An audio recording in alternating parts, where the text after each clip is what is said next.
নমস্কার বন্ধুরা, মামনির রান্নাঘরে সকলকে স্বাগত জানাই। আজকে বানাবো জ্যান্ত চারা রুইয়ের মালাইকারি। তাহলে দেখে নিই আমাদের কি কি লাগছে। প্রথমে আমি একটা নারকেল কুড়িয়ে নিয়েছি। এই নারকেলের আমি দুধ বার করে নেব। দুধ বার করে নিয়েছি নারকেলের। নিয়েছি চারা মাছ, আমি কেটে পরিষ্কার করে নিয়েছি। এটা আমি নুন হলুদ মাখিয়ে ভেজে নেব। তার জন্য কড়াইতে আমি সর্ষের তেল দিয়ে দিচ্ছি, আর একটুখানি দিয়ে দিই। ব্যাস, এবার তেলটা গরম হতে দিই। তেলটা গরম হয়ে গেছে, এবার আমি একে একে হলুদ নুন মাখানো মাছগুলো দিয়ে দিচ্ছি। মাছটা একটু আমি লাল লাল করে ভেজে নেব।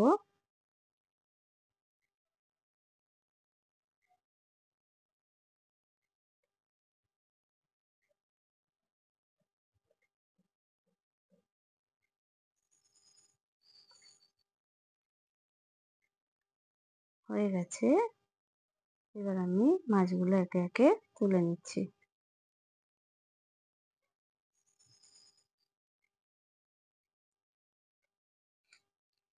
এবার ওই একই কড়ায় আমি আর একটু তেল অ্যাড করে দিচ্ছি। ব্যাস, এবার ওই তেলটা গরম হয়ে গেলে ওতে ফোড়নের জন্য দিচ্ছি তেজপাতা আর একটা শুকনো লঙ্কা। ফোড়নটা একটু ভাজা হলে ওতে মিডিয়াম সাইজের একটা পেঁয়াজ বাটা আমি দিয়ে দিচ্ছি।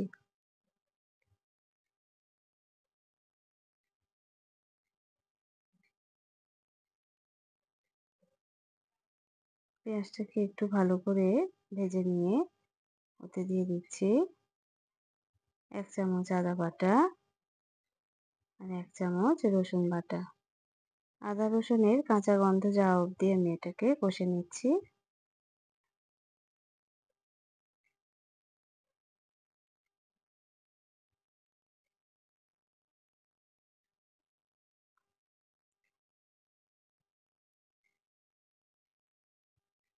এবার এতে দিয়ে দেবো 1 চামচ হলুদ গুঁড়ো,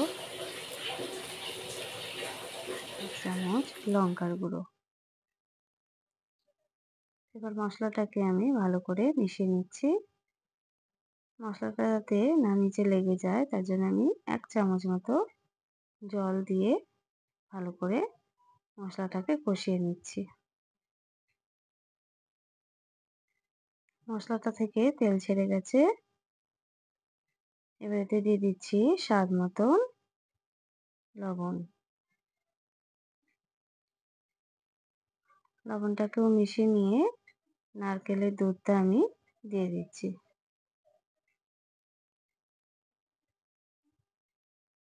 ভালো করে মশলার সঙ্গে মিশিয়ে নিয়ে দিয়ে দিচ্ছি 1 চামচ চিনি। সবকিছু ভালো করে মিশিয়ে নিয়েছি। এবার এটা আমি ফোটার জন্য কিছুক্ষণ ঢাকা দিয়ে রেখে দিয়েছি। দেখো ফুটে গেছে। এবার এতে ভাজা মাছগুলি আমি একে একে ছেড়ে দিচ্ছি।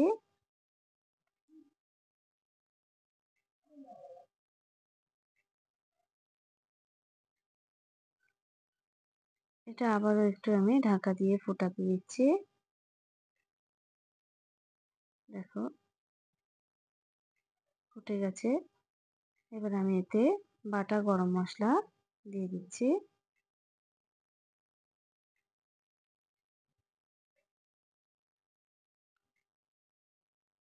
এবার গ্যাসের ফ্লেমটাকে একদম কমিয়ে এটা কিছুক্ষণের জন্য ঢাকা দিয়ে রেখে দিয়েছি। দেখো রেডি হয়ে গেছে আমাদের জ্যান্ত চারা রুইয়ের মালাইকারি।